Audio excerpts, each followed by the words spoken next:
Actuellement, la désinformation et les mensonges occupent largement le terrain médiatique face à l'inertie et au silence de nos institutions.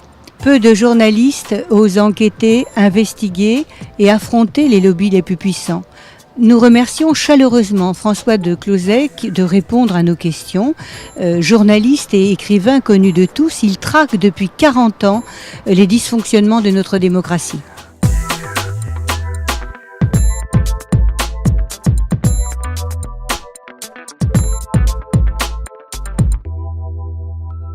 Monsieur François de Closets, bonjour.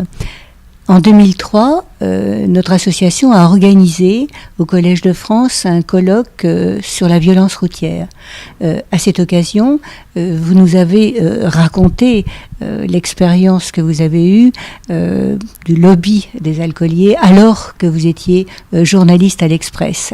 Vous l'avez d'ailleurs relaté dans votre livre « Le divorce français ». Votre témoignage est l'illustration même de ce que nous appelons le poids financier des lobbies sur les médias. Pouvez-vous nous en parler ? En 1975, j'avais écrit un livre, La France et ses mensonges, dans lequel je consacrais un chapitre à l'action du lobby alcoolier pour s'opposer aux toutes premières mesures éventuelles de lutte contre l'alcoolisme au volant. Et c'était un texte très polémique, très précis. Et voilà que l'Express s'y intéresse, le publie en bonne feuille et même en couverture. Et puis, j'apprends un peu après que circulait dans toutes les rédactions, auprès de tous les parlementaires, un texte anonyme qui reprenait mon chapitre, mais qui, dans la page d'en face, prétendait réfuter point par point tous mes arguments. Alors, je dis à l'Express, moi, je veux répondre, parce qu'évidemment, cette réponse est complètement fallacieuse, je veux répondre, mais je comprends très bien que je ne puisse pas le faire dans l'Express. Si. Et donc l'Express publie ce texte, mes réponses, mais surtout ce texte anonyme, je le dis, c'est le groupe Ricard qui en a pris l'initiative. Et donc je cite dans ma réponse Ricard qui fait ceci, Ricard qui fait cela, etc. Et je veux dire, c'est des années plus tard, je vois le responsable de la publicité à l'Express qui vient vers moi et qui me dit « Je suis heureux de saluer le journaliste le plus cher de France ». Je dis « Ah bon, qu'est-ce qu'il y a ?» Il me dit « Après ce brillant coup d'éclat, le groupe nous a coupé toute la publicité ». Et il faut bien voir qu'à l'époque, la publicité pour l'alcool et puis pour toutes les autres boissons était très importante.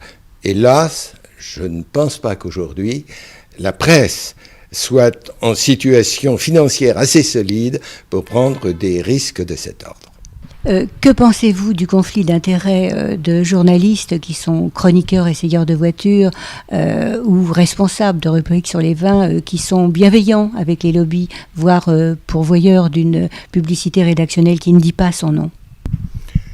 Oui, il ne faut surtout pas interpréter ça comme de la corruption. Les journalistes ne se font pas acheter. Là, vous faites cet article, puis je vous donne... C'est pas ça du tout. En fait, c'est tout le problème de la spécialisation du journaliste. Un journaliste qui se spécialise, c'est indispensable pour que le journaliste scientifique connaisse la science, que le journaliste agricole connaisse l'agriculture, le journaliste automobile connaisse les automobiles. Mais qu'est-ce que ça veut dire ? Ça veut dire qu'en permanence, il est au contact du milieu sur lequel il informe. Et là, il y a un problème. C'est que probablement que s'il a choisi de devenir journaliste aéronautique, c'est parce qu'il est un pilote amateur. S'il a choisi de devenir journaliste militaire, c'est parce qu'il est officier de réserve. Et puis des liens se créent. Le spécialiste des faits divers, au bout d'un moment, il est au contact permanent de la police. Et donc, il va se créer une sorte de phénomène d'empathie et d'adhésion du journaliste à la vision du monde véhiculée par le milieu sur lequel il informe. Je vous prends un exemple. Dans le milieu médical, je pense que vous ne trouverez pas un journaliste médical qui soutienne, je dirais, les positions de choix de la mort volontaire. parce que l'institution médicale est contre, et c'est pas parce que le journaliste a peur, c'est parce que il est dans ce milieu médical qu'il y adhère sans même s'en rendre compte. C'est même plus de la censure. Et donc c'est indispensable. Si vous vous mettez à faire parler de médecine par n'importe quel journaliste qui n'y connaît rien, c'est pire que tout. Vous risquez de lâcher des informations complètement fausses. Alors comment faire ?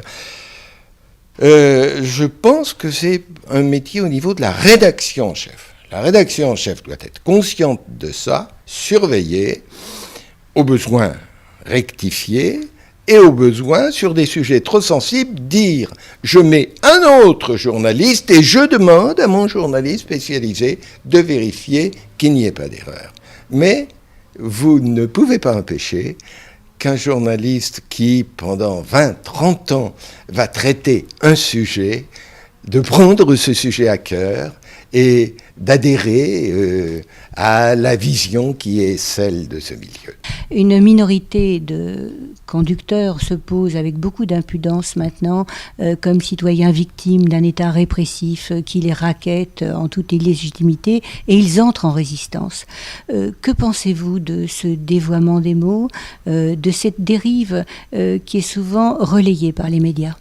Vous savez, il y a des années, j'avais fait une émission sur le thème « Comment faire respecter les limitations de vitesse ». Et j'ai vu tous les journalistes autour de moi me dire « Mais enfin, François, la question c'est faut-il des limitations de vitesse ? C'est pas comment les faire respecter ». Je dis « Non, il est parfaitement prouvé, démontré que les limitations de vitesse sauvent des vies, donc le problème c'est de les faire respecter ». Et effectivement, au cours de cette émission, nous avons vu les défenseurs des droits des automobilistes, etc.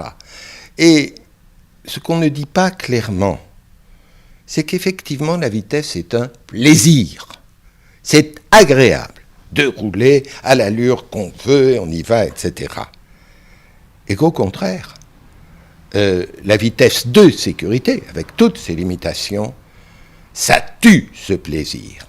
Que de conduire en respectant les limitations de vitesse, c'est ennuyeux.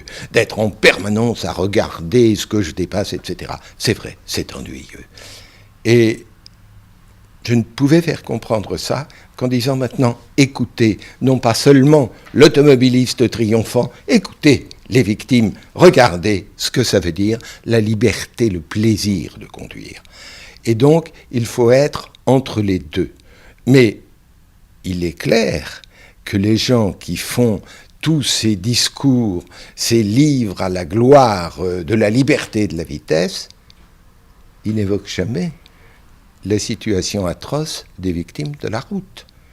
Tout de même, quand vous pensez aux dizaines, aux centaines de milliers de blessés que nous aurions eus si nous n'avions pas fait ces limitations de vitesse, si nous ne nous étions pas privés du plaisir de conduire, là, à ce moment-là, vous dites, bon, ça vaut la peine.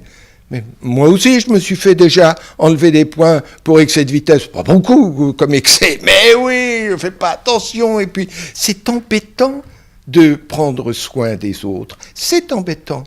Mais moi, il suffit que je pense aux gens qui blessés de la route à l'hôpital de Garches. Je dis, d'accord, vous pouvez m'embêter. Merci de nous avoir accordé cet entretien. À bientôt.